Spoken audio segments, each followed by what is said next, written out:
ডাকসু নির্বাচনে চাকসু নির্বাচন ছাত্র সংসদ নির্বাচন হচ্ছে একটি শিক্ষা প্রতিষ্ঠানের শিক্ষার্থীদের মধ্য থেকে গণতান্ত্রিক প্রতিনিধিত্বকারী নেতৃত্ব বাছাইয়ের প্রক্রিয়া।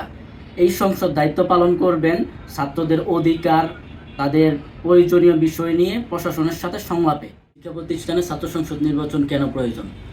শিক্ষকতা, প্রশাসন, রাজনীতি কিংবা সাংবাদিকতা সকল ক্ষেত্রেই নেতৃত্বের প্রয়োজন। সেই নেতৃত্বের প্রথম দাবি হচ্ছে ছাত্র সংসদ নির্বাচন। হোস্টেল সমস্যা, ফি বৃদ্ধি, পড়াশোনার সমস্যা, এই সকল সমস্যা প্রশাসনের সাথে হ্যান্ডেল করবে ছাত্র সংসদই প্রশাসনকে ছাত্রদের অধিকার বাস্তবায়নে বাধ্য করার একমাত্র নিয়মতান্ত্রিক উপায়। নেতৃত্ব তৈরি হবে ছাত্রদের মধ্য থেকে, দলীয় ছত্রছায়ায় নয়। একটি নির্বাচিত প্রতিনিধিত্ব প্যানেল শিক্ষার্থীদের স্বার্থে কাজ করবে, দলীয় ইশারা নয়। তখন দলীয় ছত্রছায়ার বাইরেও নেতৃত্ব তৈরি হবে, গণতান্ত্রিক চর্চা হবে শান্তিপূর্ণ।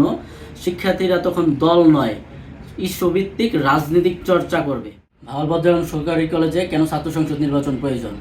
ক্লাস না হওয়া, ফি বৃদ্ধি, নিরাপত্তাহীনতা, এইসব নিয়ে কথা বলার মতো কোনো প্ল্যাটফর্ম নেই। বাউল কলেজের প্রায় 26,000 শিক্ষার্থী।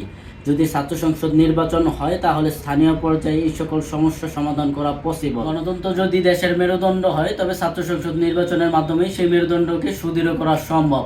সময় এসেছে ক্যাম্পাসে দলীয় আধিপত্য নয়, বরং ছাত্রদের গণতান্ত্রিক নেতৃত্ব গড়ে তোলা। তাই আমাদের দাবি বাউল আলম সরকারি কলেজে ছাত্র সংসদ নির্বাচন হোক, অবিলম্বেই চাই আমরা এই ছাত্র সংসদ নির্বাচন।